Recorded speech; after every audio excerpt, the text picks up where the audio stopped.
Bom, pessoal, naquele exemplo número 1, então a reação era um pouquinho menor, agora nós vamos trabalhar com uma equação que é um pouquinho maior do que o normal. Primeira coisa, a gente já sabe que ela é uma reação de oxidação, até porque a gente vai determinar o balanceamento, né? Determinar os coeficientes dessa reação.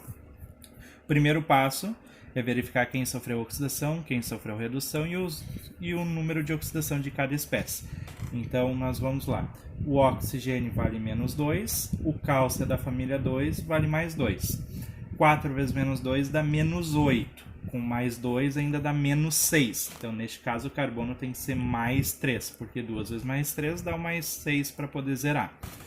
O K vale mais 1 e o O menos 2. 4 vezes menos 2, menos 8, com mais 1 do potássio, isso dá menos 7. Então, o manganês tem que ser mais 7 para poder zerar. Oxigênio menos 2 e o H mais 1. E como a gente já viu como regra, como é SO4, o S vale mais 6. SO4, S mais 6, O menos 2. Cálcio família 2, mais 2. K família 1 mais 1. Oxigênio menos 2, como é SO4, S mais 6. Como é SO4, S mais 6 e o O menos 2. 4 vezes menos 2, menos 8. Com mais 6, sobra um menos 2. Então, neste caso, o manganês vai ser mais 2 para zerar. Água, H mais 1 e o O menos 2. Oxigênio menos 2, 2 vezes menos 2 dá menos 4. Então, neste caso, o carbono tem que ser mais 4 para poder zerar. Analisando, dos elementos que sofreram variação no número de oxidação, a gente pode analisar que o carbono sofreu uma variação, nós vamos marcar aqui o carbono, e o manganês também sofreu uma variação. Agora basta determinar quem sofreu oxidação e quem sofreu redução. Carbono, de mais 3 passou para mais 4, aumentou. E toda espécie que aumenta sofre oxidação. Aumentou o número de oxidação, sofre oxidação. Quem sofre oxidação perde elétrons. Neste caso, quantos elétrons foram perdidos? De 3 para 4, a variação é 1. Só que tem um pequeno problema. Aqui nós não temos somente um carbono sofrendo variação, nós temos 2 átomos de carbono sofrendo variação. Então isso significa que cada carbono se encontra perdendo um elétron. Como são 2 carbonos, o total de elétrons perdidos foi 2. Então, o que nós vamos fazer? Já que tem esse 1, 2 indicando o índice da quantidade de carbonos, nós vamos multiplicar por 2. E isso vai me dar o total de elétrons perdidos pelo carbono, ou seja, 2 elétrons. Manganês, de mais 7 foi para mais 2. Opa, ele diminuiu. E quem diminui sofre uma redução. Quem sofre redução ganha elétrons. Então, nós vamos escrever aqui, ganhou elétrons. Mas quantos elétrons foram ganhados? De mais 7 para mais 2, a variação é de 5 elétrons. Notem que com o manganês não tem nenhum númerozinho, então significa que é 1. Então, a variação realmente é de 5. Mas agora eu pergunto, tem como um perder 2 e o outro receber 5 elétrons? Não. Então, o que nós vamos fazer agora é igualar essa quantidade de elétrons. O que nós vamos fazer para igualar? Nós vamos fazer o seguinte, esse 5 que está aqui embaixo, nós vamos subir esse 5 multiplicando. Eu vou circular ele para destacar ele. E esse 2 que está aqui em cima, eu vou descer ele multiplicando. Vou destacar ele também. Se eu verificar o resultado dessa multiplicação, vou ver que aqui vai dar 10 elétrons e aqui também vai dar 10 elétrons. Ou seja, agora sim, o carbono perdeu 10 e o manganês recebeu 10 elétrons. Lembrando que esses dois números que eu subi e desci para igualar a quantidade de elétrons das espécies, eu vou chamar de coeficientes iniciais, porque são eles que vão dar origem ao meu balanceamento. Basta eu escolher por qual lado da reação eu vou começar. Se eu vou começar pelo lado dos reagentes ou se eu vou começar pelo lado dos produtos do balanceamento. Aconselho vocês sempre a analisar as duas espécies que estão sofrendo variação, carbono e manganês.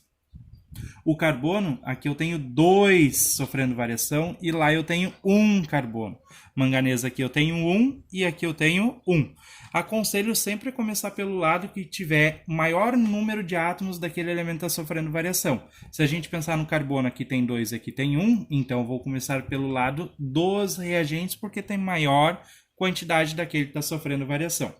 Então, nós vamos fazer o seguinte. Na frente da substância que tem o carbono, eu vou usar o númerozinho que eu subi para igualar os elétrons, que foi o 5. Então, eu vou colocar 5 aqui na frente.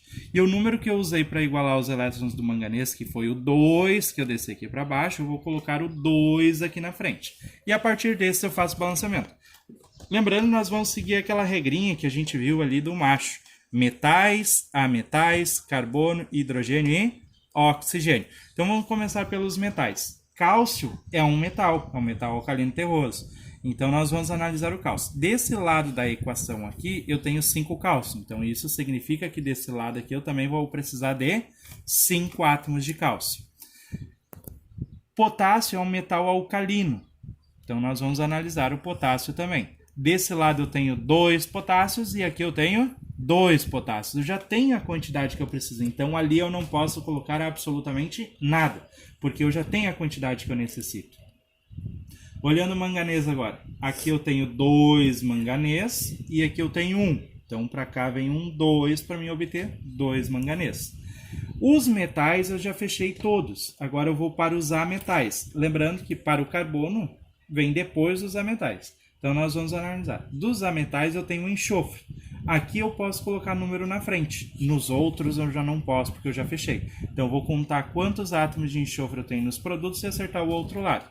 5 enxofres aqui, mais 1 aqui, já dá 6. Com mais 2 aqui, fecham 8 átomos de enxofre. Então significa que aqui eu preciso de 8 átomos de enxofre. Agora eu vou acertar o carbono, ó. 5 vezes 2 dá 10. Então quer dizer que desse lado aqui eu preciso de 10 carbonos. Falta analisar o hidrogênio e o oxigênio. Hidrogênio aqui, 8 vezes 2, 16. Então para cá eu também vou colocar um 8, porque 8 vezes 2 fecha um 16. Vamos só contar o oxigênio para ver se fecha a quantidade. 5 vezes 4, 20. Com mais 2 vezes 4, isso já dá 28. 8 vezes 4, 32. 32 com 28 dá 60, né? Vamos conferir o outro lado, tem que fechar a mesma quantidade. 5 vezes 4 dá 20, com mais 4 dá 24, com mais 8 dá 32, com mais 8 dá 40, com mais 20 aqui da multiplicação, fecha os 60 que eu preciso. Balanceamento, ok. Já disse quem sofreu oxidação e quem sofreu redução. Falta indicar quem são os agentes oxidante e agente redutor. Lembrando que agente oxidante é aquele que promove a oxidação e agente redutor é aquele que promove a redução. Ou seja, sempre ao contrário, né?